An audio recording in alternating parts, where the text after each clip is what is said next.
Mi nombre es Bárbara Martínez y soy la coordinadora de calidad del Hospital de la Paz.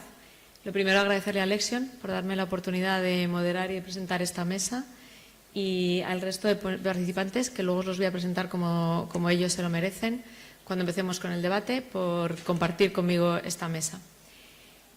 Hoy vamos a discutir sobre el impacto que tienen diferentes proyectos dirigidos a mejorar la calidad asistencial y a la optimización de procesos en enfermedades de baja prevalencia, enfermedades minoritarias, enfermedades raras. Vamos a ponernos en contexto, ¿no? Las enfermedades raras ahora mismo suponen un desafío asistencial de primer nivel debido a varios factores. Por un lado, su baja prevalencia, su complejidad diagnóstica y la fragmentación del conocimiento clínico. Todo esto nos dificulta el poder garantizar una atención que sea equitativa y segura. Y con este contexto, pues tiene mucha relevancia y mucha importancia el hecho de trabajar para mejorar la calidad asistencial y para optimizar todos los procesos de este tipo de pacientes.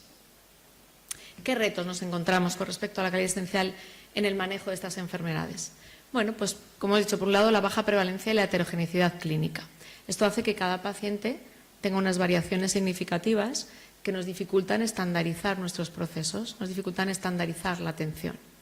Por otro lado, las demoras diagnósticas. Hablamos siempre del peregrinaje que sufren estos pacientes, de consulta en consulta, de prueba en prueba, que a veces están incluso hasta años hasta que conseguimos llegar al diagnóstico adecuado. La falta de protocolos o de guías clínicas. Esto incrementa la variabilidad de nuestra práctica clínica y la calidad siempre va en pro de estandarizar y disminuir esta variabilidad. La fragmentación del sistema. Otro de los ítems importantes de esta enfermedad es esa coordinación entre los diferentes centros, entre los diferentes niveles asistenciales, entre los diferentes profesionales. Y en este contexto, pues tenemos varias herramientas que nos pueden ayudar a trabajar con esto, a mejorar nuestra calidad asistencial y a optimizar nuestros procesos. Y estos expertos que tenemos hoy aquí nos van a contar proyectos reales que ellos han desarrollado en sus propios centros y el impacto que han tenido. Una de estas herramientas que podemos utilizar es la herramienta Lean Healthcare. Para los que no estéis familiarizados, es una herramienta que lo que nos permite es optimizar nuestros procesos, quedándonos con únicamente aquello que aporta valor a nuestros pacientes y eliminando todo lo demás, lo que llamamos desperdicios o mudas. Realmente a mí no me gusta hablar de metodología Lean, no me gusta hablar de herramientas, aunque utilizamos herramientas y utilizamos una metodología como todo lo que hacemos en calidad, porque Lean va más allá de una metodología. Lean es una filosofía. Para mí Lean es una forma de trabajar, es una forma de pensar en nuestro día a día y de cómo hacer las cosas. Es una cultura, una transformación cultural. Lean al final, como digo, pues nos invita a centrarnos en aquello que realmente le aporta valor al paciente y en eliminar todo aquello que no le aporta nada y que supone un desperdicio. Realmente Lean lo podemos resumir en una frase muy sencilla pero muy potente, que es que siempre podemos hacer las cosas mejor. Y es una reflexión que nos tenemos que hacer en el hospital antes de comenzar. Lean nos invita a observar, a analizar nuestros procesos y a pasar del siempre se ha hecho así, que estamos muy habituados a escuchar, al por qué lo hacemos así y cómo podríamos hacerlo mejor. ¿Vale? Y Lean entra en esta cultura. Como os digo, es una filosofía, una forma de pensar. Vamos a dejar de pensar en, bueno, esto siempre lo he hecho así y funciona fenomenal. Ah, vale, yo lo hago así, pero ¿lo podría hacer mejor? Como digo, pues buscar reducir desperdicios de tiempo, de esfuerzos, incluso a mí hay un desperdicio que me gusta mucho comentar, que es el del valor profesional. Cuánto tiempo perdemos como profesionales en labores que no son de nuestra competencia y para las que no necesitamos la cualificación que tenemos. Pasos innecesarios, movimiento de los pacientes, sobre todo estos pacientes, ¿no?, que van a una consulta, después van a otra consulta, luego a la otra, ahora me hago una prueba, me espero 3 meses, me voy, ¿no? Y centrarnos en lo que verdaderamente nos importa, que es la atención que damos a nuestros pacientes, lo que ellos reciben, lo que ellos necesitan, por lo que ellos estarían dispuestos a pagar. Aplicar Lean, por lo tanto, supone observar nuestro flujo, observar nuestro proceso, ¿vale? ¿Qué pasos está siguiendo nuestro paciente? Identificar esos desperdicios, esos ítems, esos puntos que no nos están aportando ningún valor y que son basura, que son desperdicios, que son los mudas. No tenemos mucha terminología japonesa en el Lean, pues son los mudas. que mejoran, además, esta metodología nos permite mejorar la coordinación entre equipos multidisciplinares. Cuando hacemos proyectos Lean en los hospitales, trabajamos con todos los profesionales que participan en el proceso. Y eso nos ayuda también a mejorar la coordinación, a no trabajar cada uno en nuestro silo, en nuestro sitio, en nuestro servicio y poder coordinarnos entre todos y llegar, ¿no?, a tener un flujo del paciente sin necesidad de estar estancados en nuestro sitio. ¿Qué valor tiene el Lean en estas enfermedades? Pues nos va a mejorar la detección precoz, fundamental en estos pacientes que hasta ahora estaban peregrinando entre las consultas. Van a facilitar la transición a la edad adulta. Es muy importante comenzar a trabajar en las transiciones. La mayoría de las enfermedades se diagnostican en enfermedad pediátrica y luego no podemos soltar esa enfermedad o desaparecer de sus vidas. Entonces estamos trabajando ya en muchos hospitales en esa transición tan importante, en esa continuidad de cuidados y de seguimiento y asegurar ese seguimiento pero de forma coordinada, de forma multidisciplinar. ¿Cómo lo hacemos con Lean Healthcare? Bueno, pues lo primero que hacemos es mapear todo el proceso. Vamos a analizar ese proceso, vamos a dibujarlo. Lo mapeamos, identificamos todas las actividades que tienen lugar desde que hay una sospecha, ¿no?, de esta enfermedad hasta todo el seguimiento. En este caso, seguramente no hay ni alta. Y entonces vamos analizando todos esos puntos críticos y vamos analizando el proceso. Vemos qué pasos no son necesarios, qué pasos no están aportando ningún valor. Vamos a ir detectándolo, ¿vale? Y vamos a ver qué tiempos de espera que no aportan valor tenemos, qué duplicidades tenemos por el hecho de no trabajar de forma coordinada, qué barreras, qué cuellos de botella tiene nuestro proceso. Vamos a identificarlos y vamos a intentar abordarlos. El siguiente paso es estandarizar. Definamos protocolos comunes, definamos circuitos claros del seguimiento que tiene que llevar ese paciente, del patient journey de nuestro paciente, para mejorar esa coordinación, para facilitar el trabajo colaborativo entre distintos equipos multidisciplinares, distintos niveles asistenciales, distintas especialidades. Y después implementamos esas soluciones. Yo ya he identificado qué es lo que no me aporta valor, he identificado todo aquello que tengo que sacar de mi proceso y vamos a ver qué cambios podemos aplicar. Cambios que sean medibles y cambios, por supuesto, que generen un impacto en la experiencia de nuestros pacientes, que al final es por quien hacemos todo esto. Hemos estado hablando de este entorno colaborativo y de esta necesidad, ¿no?, un poco de trabajar de forma multidisciplinar y todos juntos. Y en este marco os quería comentar que se han puesto en marcha unas redes Lean, redes Kaizen, un poco para generar este ecosistema de colaboración entre hospitales, entre unidades, entre profesionales, de manera que podamos compartir buenas prácticas. Los problemas que tenemos para este tipo de enfermedades en un hospital seguramente son muy parecidos o iguales a los de nuestro hospital, para compartir resultados, para optimizar los recursos y para un poco innovar entre todos en mejora continua.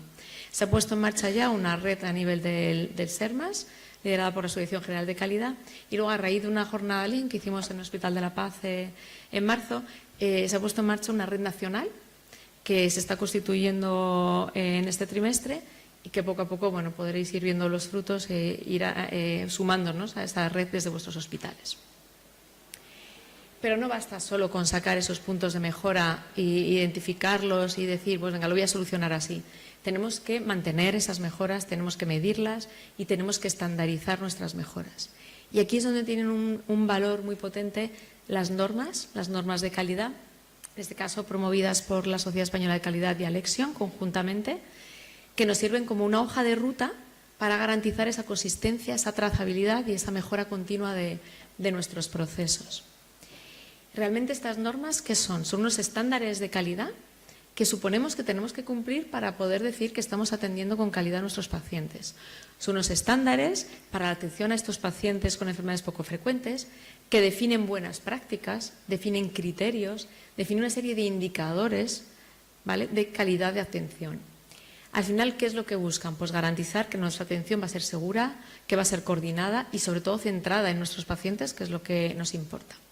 Objetivo, por lo tanto, para poder garantizar que reciben toda esta atención de calidad y de seguridad es que esté basada en la evidencia científica, que tenga unos estándares homogéneos para todos y además auditables, de manera que podamos ver si realmente estamos cumpliendo esos estándares, que podamos incluso medirnos y decir, oye, yo estoy haciendo bien las cosas, y que tenga una visión integral del paciente, fundamental. ¿Vale? En este tipo de enfermedades es muy importante esa visión integral de todos los que colaboráis, de todos los profesionales, incluso de asociaciones de pacientes y de los propios pacientes, que tienen mucho que aportar y que por ello incluso en los proyectos Lean les incluimos.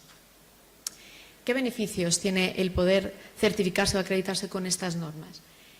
Primero, como digo, definen estándares de calidad, con lo cual si yo estoy certificado, ¿vale?, asumo que cumplo unos estándares de calidad clínicos para atender a estos pacientes. Nos permiten, como digo, evaluar resultados, identificar, ¿vale?, yo tengo estos estándares, llego hasta aquí, aquí es donde tengo mis puntos débiles, donde tengo que mejorar, y oye, aquí tengo buenas prácticas que puedo compartir con el resto. Sirven de base para procesos de certificación, ¿vale? También es un reconocimiento de excelencia. Al final las organizaciones tenemos que trabajar en base a estos modelos de excelencia también para tener nuestro reconocimiento. Promueven la transparencia y la medición en la gestión sanitaria y definen indicadores que son aplicables para una correcta atención de nuestros pacientes. Aparte de esta metodología Lean y de estas normas tan importantes, tenemos otras herramientas como los planes asistenciales integrados en los que seguramente hayáis participado. Son herramientas que nos ayudan a estructurar la atención de los pacientes con enfermedades raras. Es una herramienta que organiza y coordina toda la atención sanitaria a lo largo de todo el proceso de nuestros pacientes, garantizando la continuidad que comentábamos tan importante entre los diferentes niveles, la coordinación entre todos los profesionales y los centros y un enfoque centrado en el paciente y en sus necesidades reales. En esta enfermedad, ¿por qué es tan clave un plan de asistencia integral como el que veis a la derecha, promovido también por la SECA y Alexion? ¿Por qué es tan importante y es clave? Porque facilita tener, como hemos dicho, un modelo homogéneo, un modelo equitativo en todo el sistema sanitario, define criterios clínicos, define roles entre los diferentes profesionales y en cada fase del proceso de atención al paciente, nos permite también medir resultados, mejorar la calidad, establece itinerarios muy claros que tiene que seguir nuestro paciente, criterios de derivación y promueve la coordinación multidisciplinar y la mejora continua de este proceso. Como lo más importante de esta sesión va a ser el debate posterior con nuestros expertos, simplemente terminar con 3 ideas, 3 pilares para mí claves en la excelencia de la calidad, que es el conocimiento compartido, la colaboración entre los profesionales, entre los diferentes centros para poder compartir y difundir buenas prácticas, experiencias, aprendizajes que hemos tenido. De ahí el nacimiento de las redes que hemos comentado. Otro pilar son los procesos estructurados, metodologías como Lean o como la certificación que nos ayuden a optimizar esos procesos, esa atención de nuestros pacientes, que no se nos pierdan en ese peregrinaje, que les podamos realizar el diagnóstico lo antes posible, que puedan acceder a terapias lo antes posible. Y el compromiso con la mejora continua, esa cultura de calidad mediante acreditación de normas, mediante procesos Lean, mediante procesos asistenciales integrados, generar esa cultura de mejora continua y de calidad asistencial. Por mi parte nada más. Ahora voy a pedir a nuestros expertos que suban a la mesa invisible, que suban a la mesa para comenzar el debate.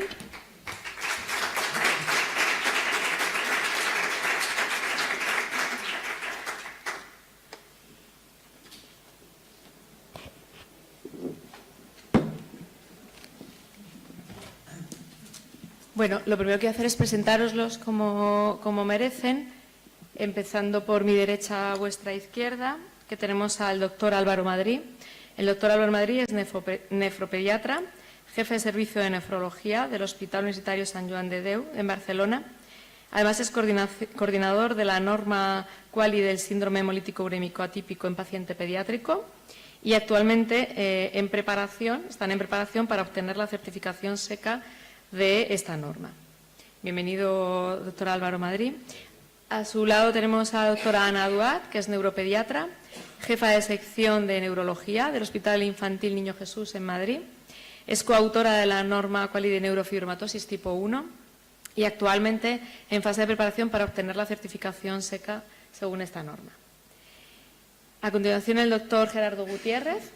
Gerardo es neurólogo del Hospital Universitario Infanta Sofía, aquí en Madrid, coordinador y participante del proyecto Lean para la mejora del circuito asistencial del paciente con miastenia en el Hospital Universitario Infanta Sofía. Actualmente también en fase de preparación para obtención de la certificación SECA según la norma de miastenia gravis. A continuación tenemos a Raquel Pardo. Bienvenida, Raquel. Raquel es presidenta de AMES, la Asociación de Pacientes con Miastenia, y además es coautora de la norma de miastenia gravis.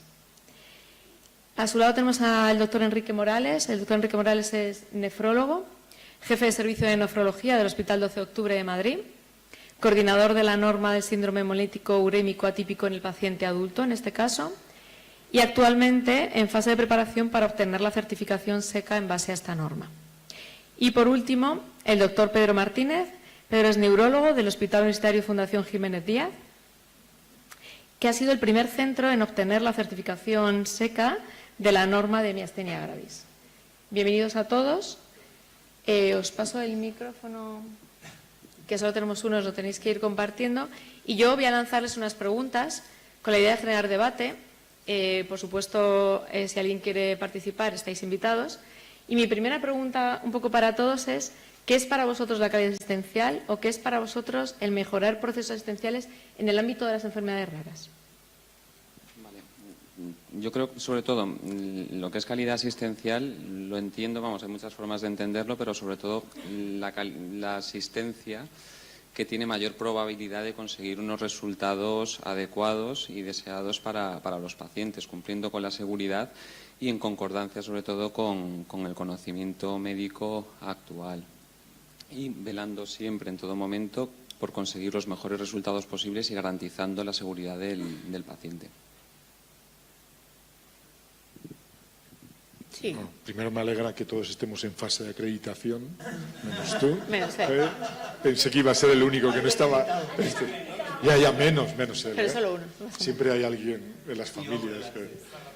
Bueno, yo creo que para los que somos eminentemente clínicos, el desembarco en la calidad ha supuesto un cambio, y porque era esto que tú has puesto muy bien, que yo le llamo la inercia médica, que es lo que hacemos desde hace mucho tiempo, pararte, ver cómo lo haces y plantearlo, que al final, en este caso de enfermedades raras, tienes que dar una respuesta a un colectivo, en este caso, de pacientes, de los que es importante un diagnóstico precoz, un tratamiento adecuado y llevando una serie de condicionamientos. Nosotros somos, aprovecho así muy brevemente, somos también CESUR de patología glomerular, con lo cual esto es algo muy relacionado con la calidad, y también estamos en el registro europeo de enfermedades raras, con lo cual, desde el punto de vista nefrológico, esto ha exigido un trabajo, luego lo hablaremos, ¿no?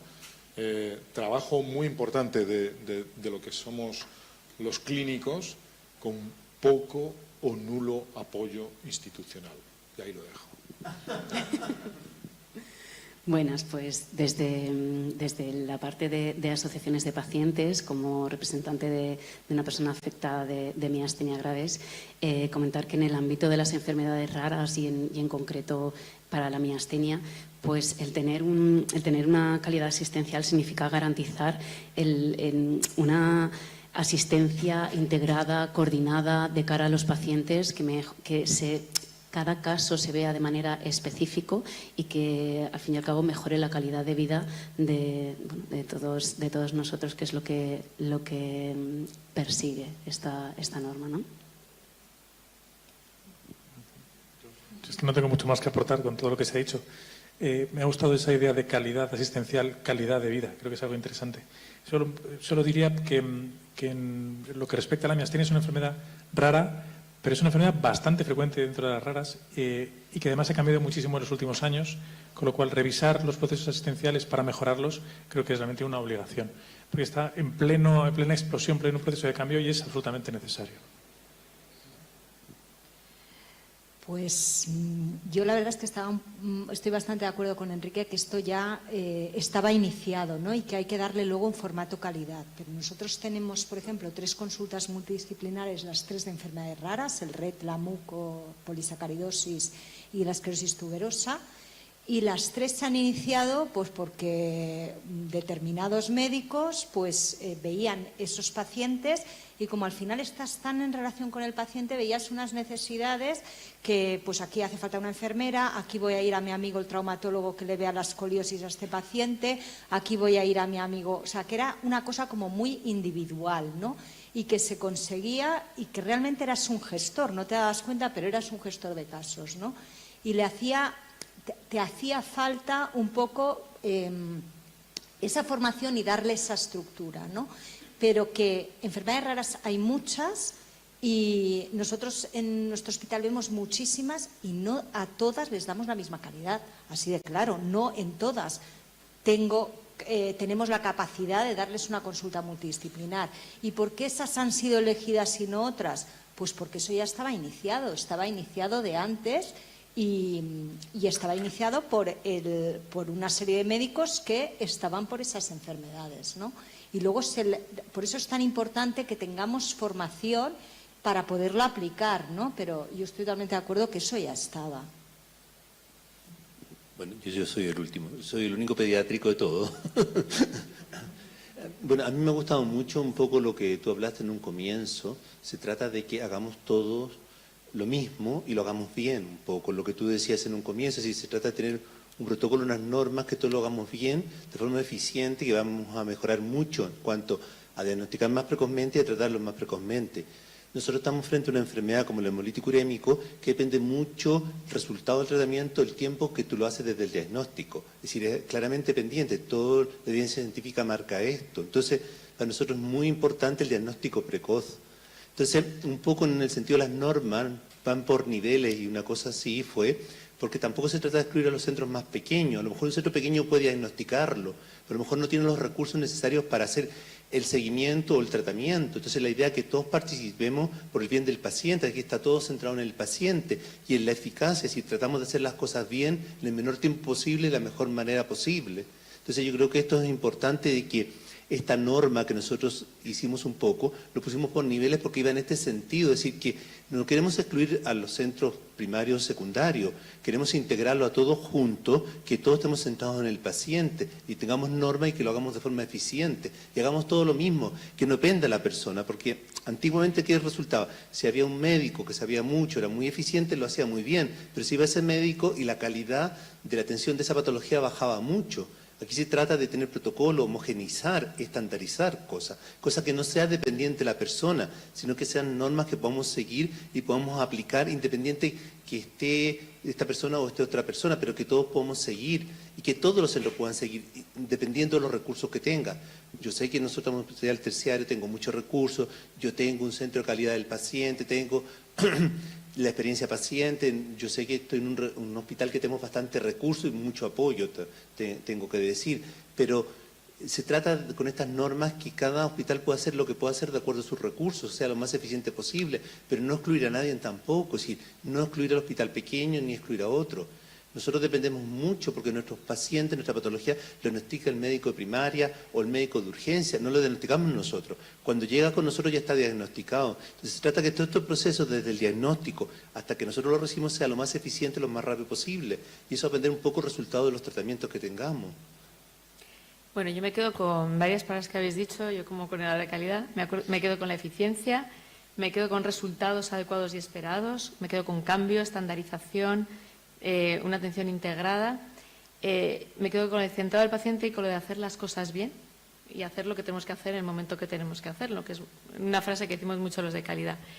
Con respecto a lo de recursos, es verdad que estoy de acuerdo contigo en que quizá en otros hospitales están igual, pero yo siempre digo, la calidad sale de las personas, no de los recursos, y la calidad en la atención es una obligación de las personas y de los que atendemos a los pacientes, independientemente de los recursos que tengamos. Un poco a raíz del hilo de lo que comentaba Ana, quería preguntaros, ¿creéis que realmente tenemos un adecuado nivel de calidad o cómo creéis que estamos, cuál es la foto ahora mismo fija con respecto a las enfermedades raras y el nivel de calidad que tenemos? ¿Dónde tenemos esos puntos un poco de mejora ahora mismo? Es un poco complejo, porque yo creo que no es uniforme la calidad. Hay lugares donde la calidad está mejor, donde hay más recursos. A lo mejor yo creo que no es uniforme la calidad de la atención a lo mejor, pero no es por una cosa de los profesionales, sino que a lo mejor por los recursos que cuentan en ese lugar. Sí, yo estoy de acuerdo que no es uniforme, ¿no? Que yo misma lo he dicho, que no a todas las enfermedades raras. En mi propio centro las atendemos igual, ¿no? O sea, que no es uniforme. Y creo que es bueno que no puede ser tan individual como era al principio, ¿no? No puede depender de una persona, efectivamente, y que esa persona esté muy por la labor de esos enfermos, sino que tiene que estar, la calidad nos tiene que llegar a todos, lo que es el formato, ¿no? Que todos sepamos lo que es la calidad y que el clínico sepa realmente, que esté estructurado, como habéis dicho, no que dependa solo de una persona. Sí, es que estoy de acuerdo con lo que estamos diciendo, vamos, menos en lo de los recursos. Yo creo que es fundamental, no solamente los recursos que necesitamos para hacer las cosas lo mejor posible, es verdad que va a depender de cada uno aspirar a la excelencia en el tratamiento y en la asistencia a nuestros pacientes, pero es fundamental que haya este tipo de reuniones, que haya un apoyo por las instituciones, que ya hemos dicho que no es suficiente o es inexistente, y que empecemos a hablar de calidad, porque es una cosa que los médicos no estamos habituados a hablar de ella, ¿no? Y empezando por ahí, luego habrá que adecuar la capacidad de cada centro de ofrecer pues unos determinados estándares, ¿no? Y tratar de ofrecer a los pacientes la máxima calidad de manera lo más homogénea posible. Eso va a ser imposible. Un hospital pequeño de Zamora no va a ser nunca el 12 de octubre o el de Brno. Es imposible. Pero seguramente se pueden hacer las cosas mejor. Yo quería aspirar a la excelencia dentro de las limitaciones de cada centro, ¿no? ¿Tú cómo lo ves, Raquel? Como representante de paciente que vive todo esto día a día y recibe las quejas de los pacientes, de es que aquí y allá. Cuéntanos.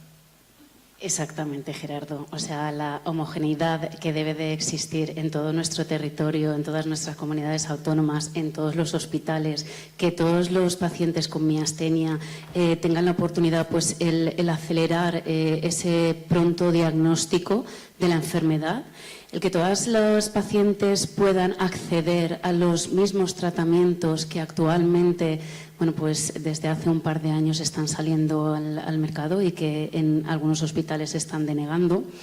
El que haya una coordinación entre los diferentes niveles también, pues primaria, hospitalaria, esa coordinación. Entonces, bueno, pues vamos por el buen camino, pero sí que es verdad que hacen falta cosas para mejorar y que, bueno, pues estamos en ello, ¿no? De ahí. Gracias. No, sí, la verdad es que, estoy de acuerdo con lo que se dice. Yo creo que hay que invertir más en que los clínicos tengamos más cultura de calidad. Estamos todavía, yo creo que aquí somos unos pocos, pero muy pocos, ¿no? En general la gente lo que le preocupa es terminar la consulta y acabar, y ya está. Entonces, yo creo que ese es un tema siempre importante. Yo que asisto siempre a estas reuniones de calidad, es que haya más cultura de calidad. Tiene que haber, esto todo está hecho para, ella lo ha dicho muy bien, para que cualquiera, en este caso, en el territorio español, pueda tener acceso a lo mismo. El problema es que vivimos con 17 políticas sanitarias. Y esto es otro de las limitaciones que tú preguntabas. Sí. Puedes estar a 50 kilómetros, en el 12 de octubre recibir tratamiento para un hemolítico urémico, ir a otro hospital y tener dificultad. Esto es así. Entonces, yo creo que a día de hoy, en 2025. Una queja ayer. Claro. Entonces, quiero decir que esto, al final, una de las cosas que tú has planteado y que se plantea es que sea equitativo para todo el mundo, que no haya estas desigualdades. Entonces, ahí estamos con limitación. Y yo insisto en este melón que dejé medio abierto. Está muy bien tener centros de referencia, pero hay que invertir. Esto es recurso humano y recurso material. Y si no tenemos estos datos, muchas de estas enfermedades se basan en una cosa que se llama un registro. Si no tenemos registros de estos pacientes, no tenemos información de lo que le pasa a ella y lo que me pasa a mí. Pero para hacer los registros necesitamos gente que meta esos datos en los registros, y me temo que no las hay. Sí, un poco de acuerdo con todo lo que se ha comentado. Es decir, yo creo que hay bastantes diferencias en la atención de los pacientes con enfermedades raras, sobre todo porque son enfermedades poco prevalentes, Y muchas veces también es difícil tener una atención de calidad porque a lo mejor es la primera vez que uno se enfrenta a una enfermedad de este tipo. Entonces, pues es necesario conocimiento, necesario formación, necesario inversión. Y yo creo que sí que es importante intentar hacer una atención por lo menos estandarizada, con unos mínimos de calidad para que todos los pacientes idealmente puedan recibir al menos la mejor atención con lo que sabemos en el momento actual. Es muy difícil, pero sí que es un objetivo a intentar conseguir. Muchas gracias. Antes de continuar, ¿me podéis, por favor, pasar al siguiente diapo? Porque así vemos el nombre de todos los ponentes. Gracias. Para que lo tengáis también vosotros. Bueno, ahora mi siguiente pregunta va dirigida a los que habéis participado en la elaboración de las normas. Luego veremos el proceso de certificación. De momento, la elaboración de las normas. ¿Cuál ha sido vuestra experiencia y qué retos os habéis encontrado a la hora de elaborarlas, de participar en su elaboración?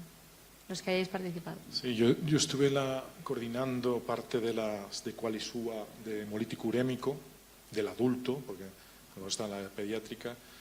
La verdad es que la experiencia es muy gratificante, porque es sentarte con pacientes, o sea, con todos los protagonistas de lo que es en este caso de esta enfermedad, visto como por todos los ángulos, y porque aquí siempre uno parece que es el que tiene la razón.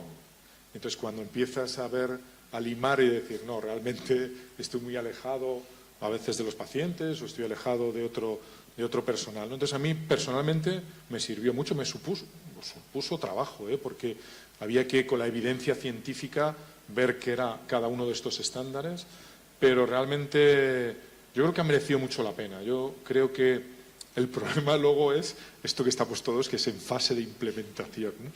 Pero creo que es una experiencia muy grata en este sentido y que realmente es algo que sea llevado en el futuro así, que sean centros de referencia para este tipo de patologías raras.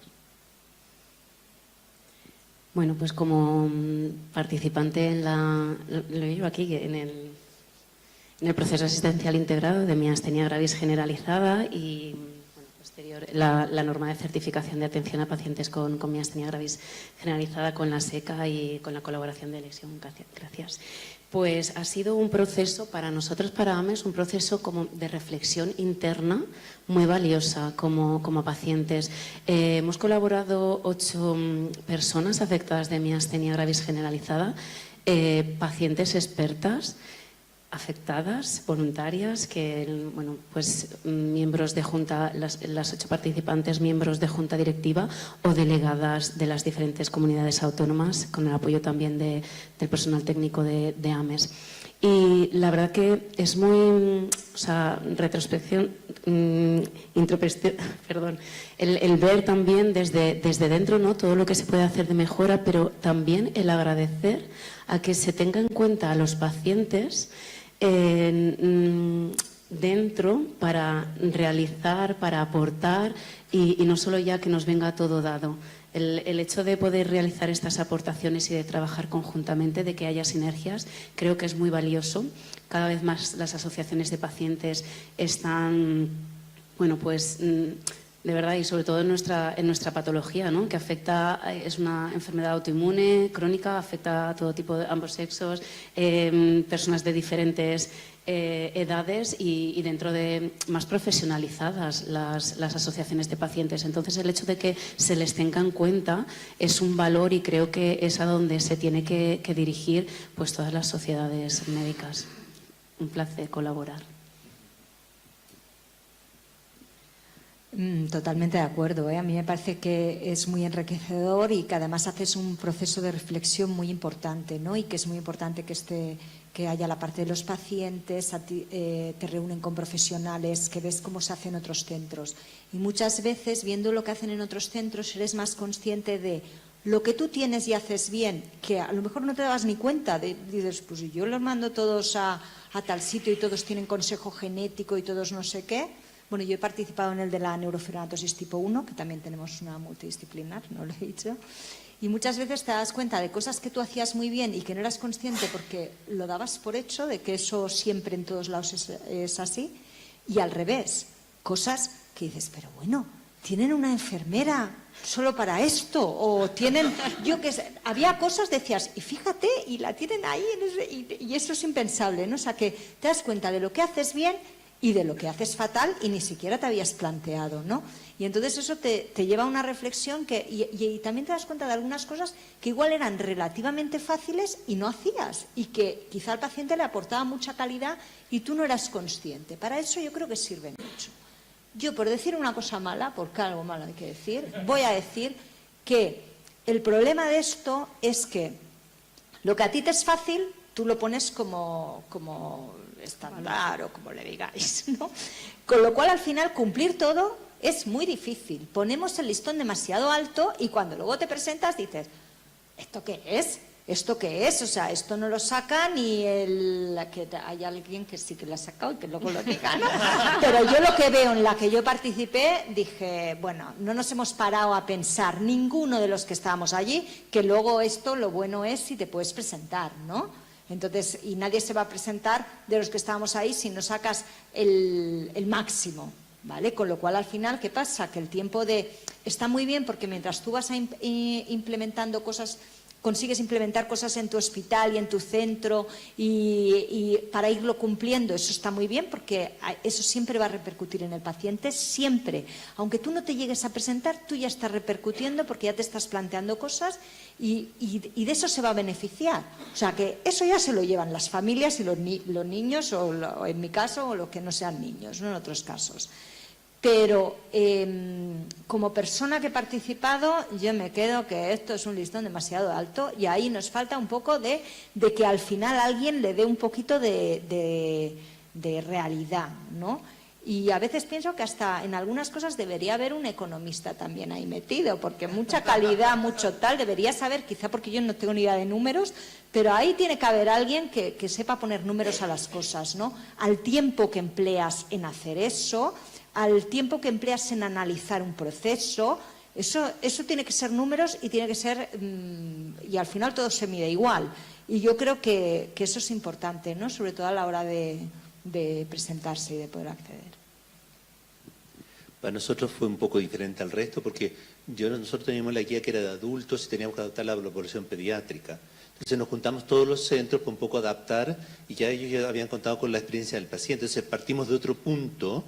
Lo que pasa es que nosotros nos dimos cuenta que cada centro manejaba las formas de forma diferente. Es decir, unos manejaban el paciente en UCI, otros lo manejábamos dentro del servicio de nefrología, que a veces, igual lo hacíamos bien, pero que no era uniforme la forma de manejar o de, digamos, el viaje del paciente dentro del sistema o dentro del hospital no era exactamente el mismo que se estaba. Había pacientes que a lo mejor, por su recurso cosa, el paciente se quedaba en urgencia, porque ellos no tenían un servicio de UCI. Entonces nos dimos cuenta la variabilidad entre hospitales, cómo existía esta variabilidad. No quiere decir que uno lo hiciéramos mejor o otro peor, sino que éramos diferentes la forma de hacerlo. Entonces, adaptar la guía para que todos pudiéramos estar dentro fue un poco más complejo, para que todos entráramos de acuerdo a sus propios recursos. Fue nuestro gran dilema, porque vimos que éramos muy diferentes, aunque hiciéramos las cosas igual y el resultado fuera igualmente bueno en un lugar que en otro, pero la forma cambiaba mucho de un hospital a otro. Pero era como tú dices, a lo mejor una cosa que venía por costumbre o venía una cosa ya establecida. Entonces, también, como dice ella muy bien, nos sirvió para plantearnos de cómo estamos haciendo nosotros las cosas, qué estamos haciendo bien, qué no estamos haciendo bien. Y como ella dice, muchas cosas nos dimos cuenta que las hacemos bastante bien, algunas cosas. Mucho mejor de lo que pensábamos. Porque hay gente que tiene mayor dificultad. Por ejemplo, nosotros una enfermedad que requiere mucho el estudio, sobre todo el estudio genético.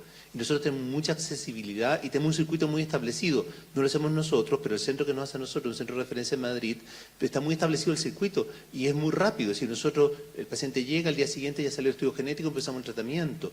Pero vemos que para otra gente tiene grandes dificultades para poder hacer eso, para poder acceder a todos los recursos necesarios para hacer un buen diagnóstico del paciente. Entonces nos dimos cuenta de todas estas limitaciones que otra gente tenía, que para nosotros era muy fácil, porque ya tenemos un circuito muy establecido. Entonces, yo creo que eso nos dio un poco a nosotros, que fue adaptar una norma que ya estaba a una población determinada y a una forma de hacer diferente, que era a lo mejor de lo que hacían cada centro. Muchas gracias. Yo me quedo con dos ideas ahí en el foco. Uno es la voz del paciente, con lo cual yo te agradezco, Raquel, que estés participando en este tipo de normas. agradezco a la SECA y a Alexion que le estén dando voz al paciente. Para calidad es fundamental. Dejemos de pensar en mejoras sin preguntarle al paciente. Dejemos de imaginarnos qué es lo mejor para ellos. Preguntémosle solo a los que viven el proceso.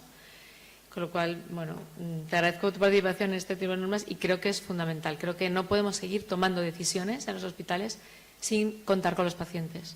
Las decisiones tienen que ser compartidas y las mejoras tienen que salir de los pacientes. Y luego me quedo con otra idea que habéis dicho.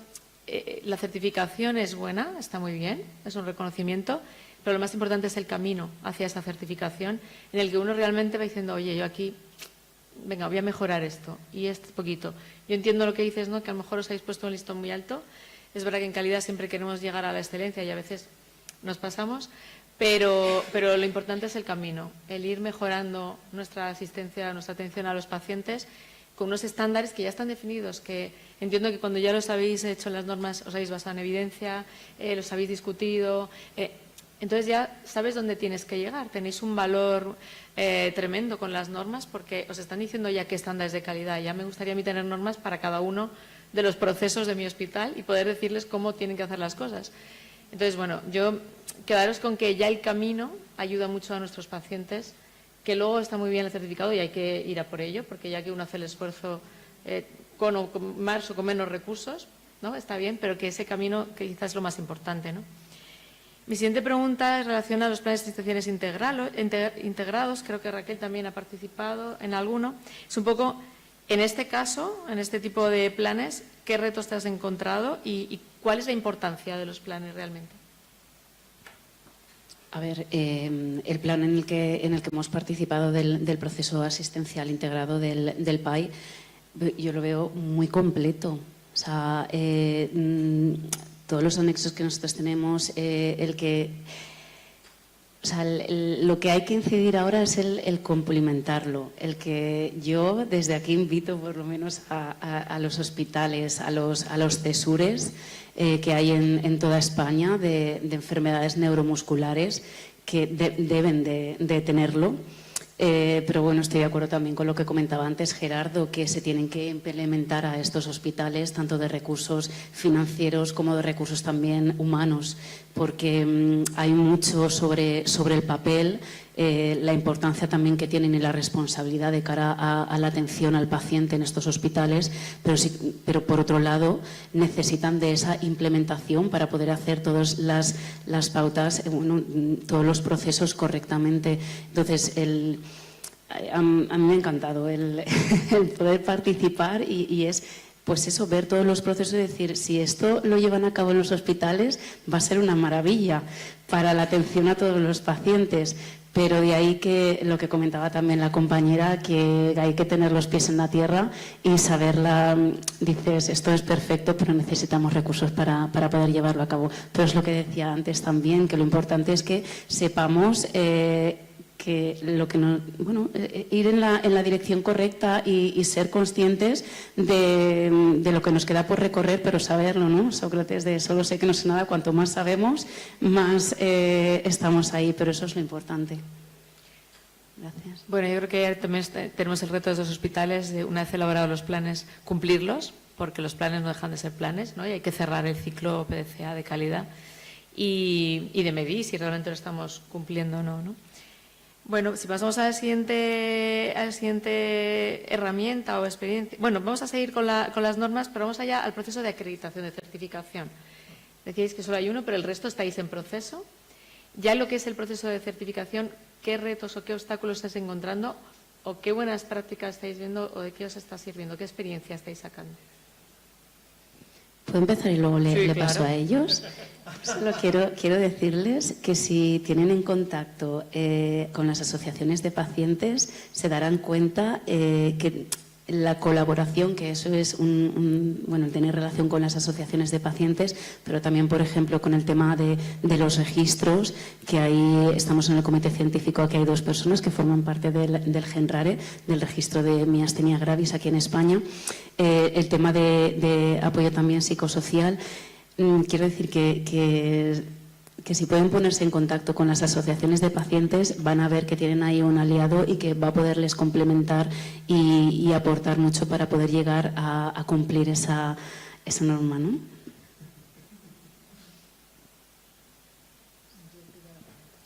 Bueno, pues cuento yo un poco cómo está siendo el proceso. Bueno, el proceso no es demasiado difícil, es bastante rápido. Hay que revisar todas las cuestiones que revisan o que definen, ¿no?, la forma que tiene uno de trabajar en su unidad. Y es un ejercicio, una especie de auditoría interna, ¿no?, que uno se hace, ¿no?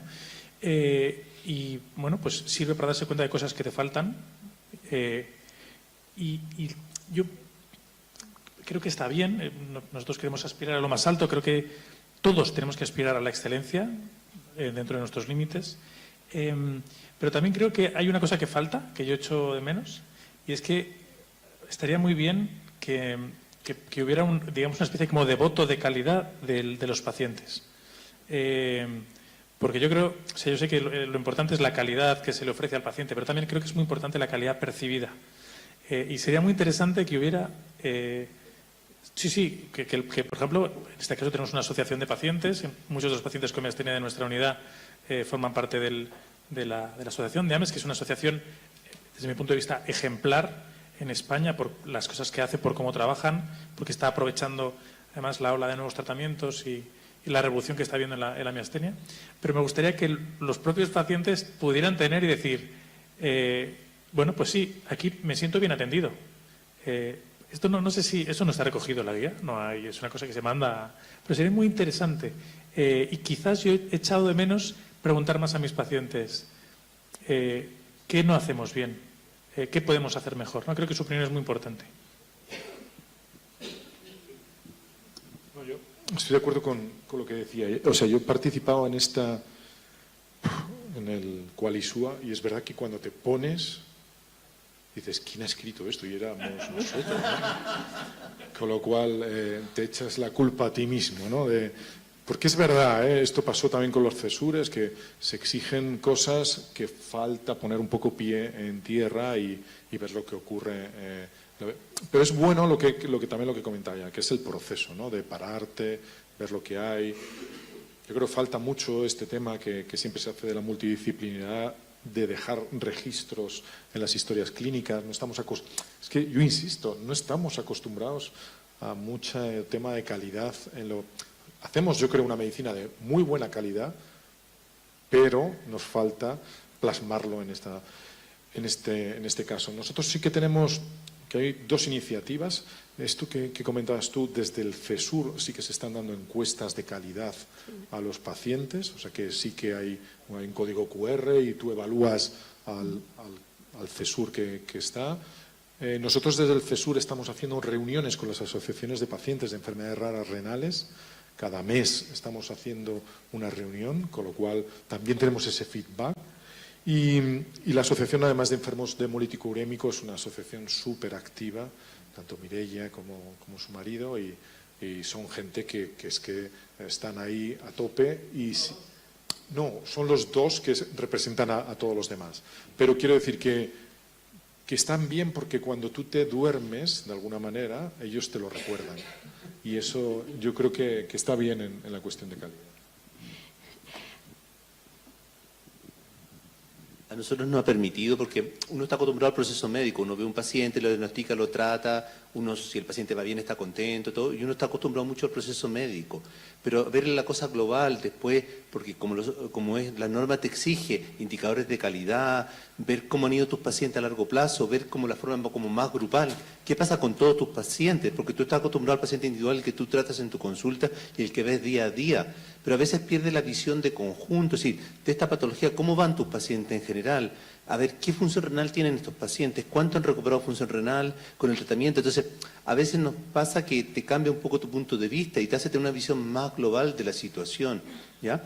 Además que te exige trabajar con mucha más gente, porque para poder certificarte necesitas el laboratorio, necesitas, digamos, el servicio de calidad asistencial, necesitas una serie de otros servicios. Entonces, también tienes que hacer toda esta cosa de interacción y trabajar de forma multidisciplinaria para poder lograr, digamos, lograr la certificación. Entonces, yo creo que lo que más importante es que te cambie tu punto de vista. Tú dejas de ver el paciente de forma individual y empiezas a ver como todos los pacientes tuyos, cómo han ido.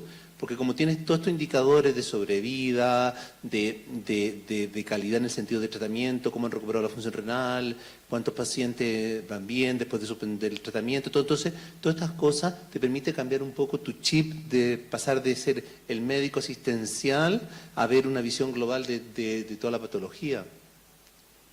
Pedro.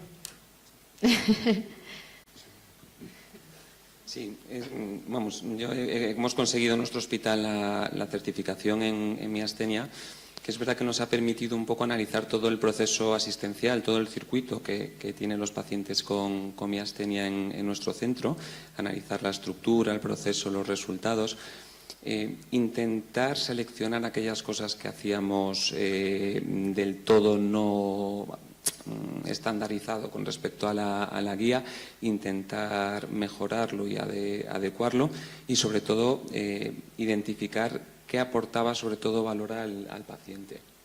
Enfatizar sobre todo la seguridad, qué podíamos mejorar en el circuito. Yo creo que sobre todo la norma lo que te exige es sobre todo una mejora continua, es decir, como un examen continuo paciente tras paciente. Nosotros nos hemos certificado en el nivel inicial con el objetivo de seguir avanzando y seguir mejorando, porque somos conscientes que todavía tenemos muchas cosas que mejorar y eso es un poco el logro que tenemos a futuro. La mejora continua es la base de la calidad asistencial. Yo me quedo con dos cosas que habéis comentado. El tema de la satisfacción. Le preguntamos al paciente qué quiere, ¿se lo hemos dado? No nos quedemos ahí, tenemos que ir al siguiente paso. Él quiere esto, se lo hemos dado. Es importante medir la experiencia de nuestros pacientes. Si le estamos preguntando qué quieren, ¿no? Y ya los propios pacientes nos lo exigen, lo estamos viendo. Yo cuando hago grupos focales en el hospital, a lo mejor en un proceso de Lean, que hemos participado también con Alexion en neurofibrosis y ahora en miastenia gravis, yo reúno a los pacientes y les pregunto, y ellos mismos me dicen, ¿luego me vas a contar lo que has hecho? De todo esto que te estoy diciendo, luego me vas a contar lo que has hecho. Y digo, sí, sí. Entonces, bueno, me quedo con eso y me quedo con el trabajo multidisciplinar. Decíamos que hay que colaborar, ¿no? Que esta enfermedad necesita de ese trabajo conjunto entre profesionales, entre centros. Pues ya estas normas nos ayudan, las normas y también Lean Healthcare, que ahora lo veremos, nos ayuda también a empezar a hacer eso, porque si para poder certificarnos tenemos que contar con todos, ya estamos comenzando el camino del trabajo colaborativo entre profesionales. Pasamos a la parte de Lean. Gerardo, yo creo que tú has participado en un proyecto Lean relacionado. ¿Cuál ha sido tu experiencia? ¿Qué retos te has enfrentado? Bueno, hemos tenido yo creo que ya 8 sesiones, ¿no? Como lo has comentado muy bien antes, ¿no? Es un proceso realmente de análisis pormenorizado de cómo es todo el proceso asistencial, donde se analizan, pues eso, cuellos de botella, los retos y las oportunidades también, ¿no? Y por un lado, como también decía Ana muy bien, hasta cierto punto es gratificante ver las cosas que haces bien, pero también, bueno, no deja de ser también un ejercicio de humildad viendo cosas que no haces nada bien y que puedes mejorar. Y a veces no te has dado cuenta, o a veces sí, pero pensabas que era menos frecuente. O bueno, yo creo que yo he aprendido mucho de cosas que puedo hacer mejor, a pesar de considerar que hacemos las cosas razonablemente bien, ¿no? Entonces, yo creo que es un proceso que también nos ha ayudado a establecer buenas relaciones con todos los servicios implicados. Estas enfermedades necesitan un abordaje multidisciplinar y es necesario establecer lazos firmes y ha sido una oportunidad para hablar con todos las partes implicadas y comentar cuáles son las partes que ellos consideran que no funcionan bien, ¿no? Y luego, por último, también querría decir que yo creo que ha habido algo interesante y es que todo el proceso, toda la metodología creo que es extensible a muchas otras enfermedades, ¿no? Y nosotros llevamos una unidad de enfermedades neuromusculares, donde vemos miastenia, pero muchas otras enfermedades. Y muchas de las mejoras que se pueden poner en marcha van a beneficiar a muchos pacientes de esta consulta también, ¿no? Y también diría que me gustaría que, en mi caso, nuestro jefe de servicio y digamos, todas las autoridades sanitarias o los estamentos superiores, bueno, nos ayudaran todo lo posible, ¿no? Pues a tener, pues por ejemplo, decimos que los recursos no son tan importantes, pero las personas lo son, ¿no? Pues que estas personas estén ahí, que estén motivadas y ayudarles, ¿no? O los CESURES, que muchas veces no están lo suficientemente dotados, ¿no? Pues yo creo que es absolutamente necesario que, si nos exigen calidad, nosotros exijamos los medios para alcanzarla. Nosotros, no en esto de enfermedades raras, pero sí se ha empezado desde hace unos meses, casi un año ya, Llevamos con la consulta todo el proceso de la donación de vivo renal.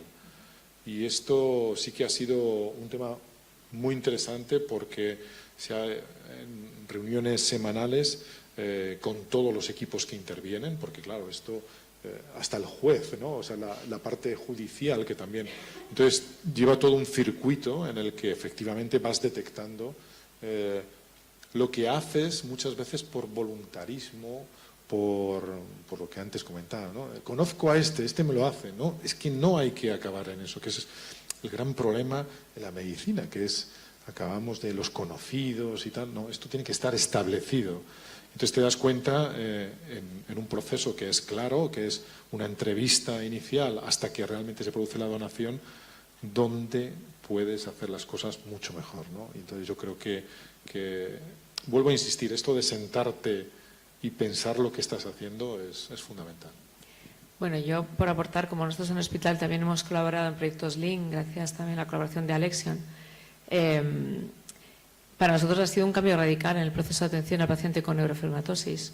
Y ellos lo saben, ha sido radical de la situación que teníamos al inicio a cómo se ha organizado, se ha creado una unidad multidisciplinar, se han puesto de acuerdo entre todos los profesionales, hemos creado esa transición a adulto, o sea, se han sacado una cantidad de mejoras que realmente, yo siempre digo que hay que ir a mejoras pequeñas, yo en este caso he visto una mejora bastante grande en nuestro proceso. Nos quedamos sin tiempo, creo que esto daría para mucho más. Agradeceros a todos vuestra participación, también a vosotros, a Alexion, por haber creado este espacio y esta mesa que para nosotros, para Calidad, es fundamental, hablar de estas herramientas, el contar con gente asistencial, que no solo somos los de Calidad contándonos nuestras cosas, y terminar con dos cosas que habéis dicho, es hablemos de calidad y que se invierta en cultura de calidad. Y por mi parte nada más. Muchas gracias.